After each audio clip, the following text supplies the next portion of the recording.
Assalomu alaykum hurmatli dehqon bog'bonlar, kanalimiz kuzatuvchilari. Bugun 2-yanvar 2026-yilni 2-kunida birinchi videoni qilyapmiz. Bundan maqsad uzum novdalarini payvand uchun yoki ko'chat qilishlik uchun qanday olish kerak, qanday saqlash kerak, qisqacha imkon qadar necha yillik tajribaga ko'ra sizlarga ko'rsatib o'tmoqchiman. Agar mana shu videomiz oxirigacha ko'rasiz, foydali bo'ladigan bo'lsa, like bosasiz, fikrlaringizni kommentariyada yozib qoldirasiz. Demak, hozir ko'rib turganingiz o'zimizning bog'imiz. Bu yerda hozir qalamchalar olishimiz kerak, payvand uchun yoki ko'chat uchun. Bu qalamchalarni noyabr oyining oxirlarida ham olsa bo'ladi, lekin hozir ham olsak bo'ladi. Nima uchun hozir olamiz? Sababi mana hali 2 oy qishda oyi bor. Ya'ni yanvar, fevral qish oyi. Bu oyda qanday sovuq bo'ladi, qay darajada harorat tushib ketadi, buni bilmaymiz. O'shani hisobiga sovuqdan ilgari olib qo'yiladi qalamchalar. Ya'ni sovuq bo'lib ketish ehtimolini kamaytirish maqsadida. Qalamcha uchun olinadigan, ya'ni payvand uchun olinadigan qalamcha xo'p.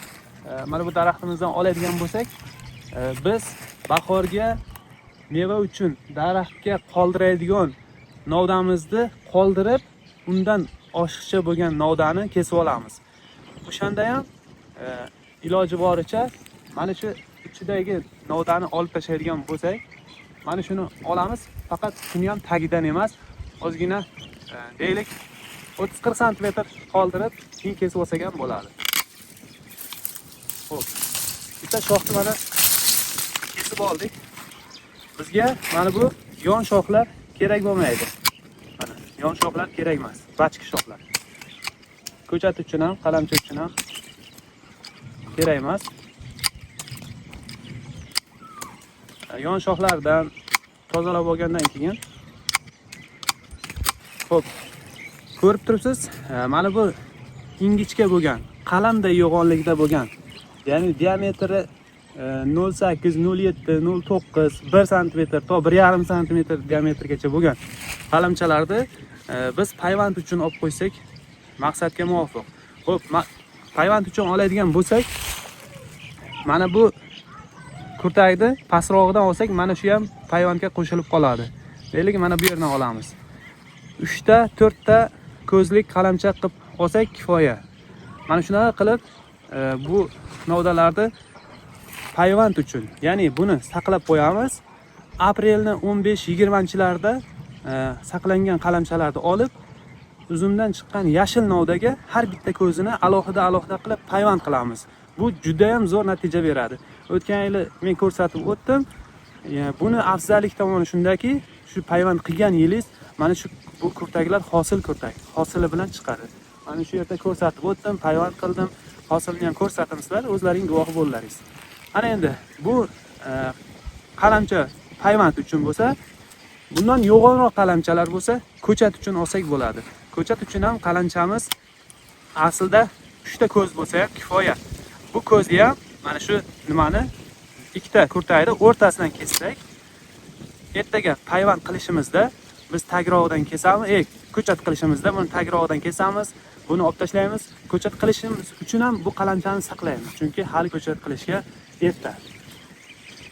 Ko'chat uchun yo'g'onroq qalamchalar olinadi. Ko'chat uchun 1 yillik novda, payvand uchun ham 1 yillik novda. Ko'chat uchun 2 yillik novdani ham qilsa bo'ladi, agar ingichkaroq bo'lsa. Lekin 1 yillik novda 2 yillikdan ko'ra nimasi rezultati yaxshiroq. 2 yillik novdani tomir chiqarishi, ko'karishi kechroq bo'ladi, lekin tomir chiqargandan keyin tomiri juda ham baquvvat bo'ladi. Ana endi qalamchalarni hozir biz tayyorlab olamiz. Nima uchun? Qalamcha kesishda bir narsaga ahamiyat berish kerak. Biz yomg'irli kunni tanlamaymiz. Havo ochiq bo'lish kerak. Kesib olayotgan novdalarimiz deylik namdan xoli bo'lish kerak. Ya'ni ho'l holatda bo'lmaslik kerak.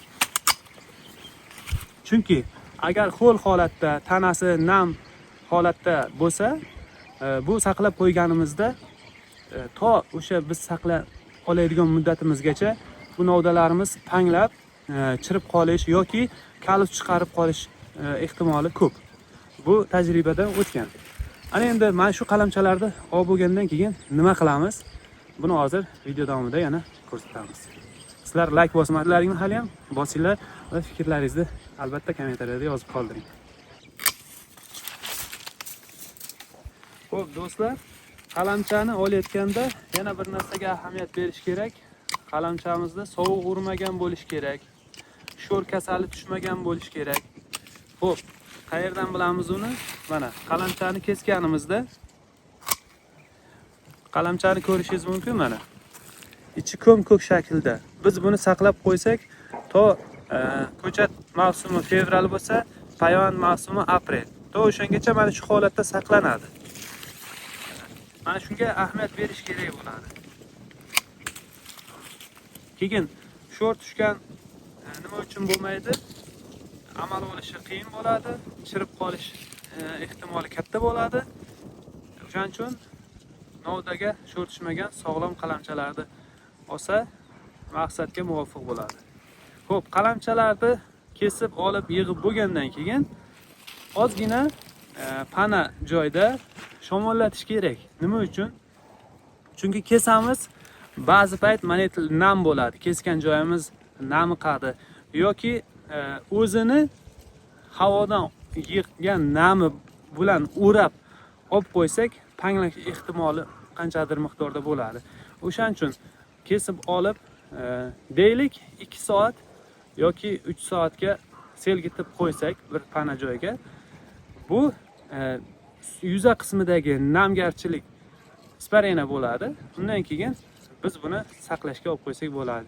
Endi buni qanday saqlaymiz degan savol. Kimdadir xolodilnik bordir. Kimlardadir xolodilnikka imkoni yo'q. Ya'ni katta meva saqlaydigan xolodilniklar bor. Mana shu joylarda buni saqlasa bo'ladi. Sizda xolodilnik yo'qmi? Siz oddiy usulda, xuddi men qiladigan usulda buni saqlab ko'ring. Uni qanday qilinadimi? Hozir borib ko'ramiz. Do'stlar, mana qalamchalarni kesib salqinga qo'ydik. Nimaga oftobga emas? Oftob tez quritib yuborishi mumkin. O'shaning uchun 2-3 soatga salqinga qo'ysangiz, shuning betidagi namliklar yo'qoladi. Keyin buni biz deylik 100 donadan qilibmi bemalol taxlab olib 100 dona qilib stretch salafanga o'raymiz.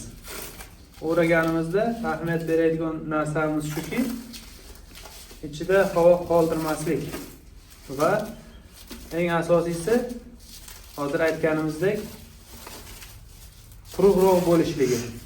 Quruq bo'lsa qanglamaydi, chirimaydi, kalus chiqarmaydi. Uni yaxshilab havo kirmaydigan qilib o'raymiz. Qavat qilib o'raveramiz, tortib, mahkam qilib. Hayvonot uchun qalamchalarni ajratdik va ko'chat uchun qalamchalarni alohida qilib ajratib oldik.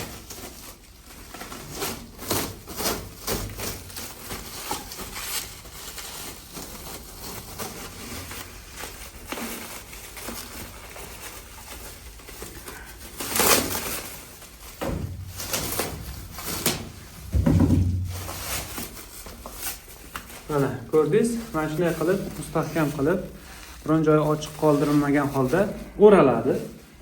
Mana ko'rib turganingizdek, mana bular yo'g'onlari, bular ko'chat qilishlik uchun olindi. Mana bu ingichkaroqlari esa payvandlash uchun. Buni aprel oyida payvandlaymiz olib.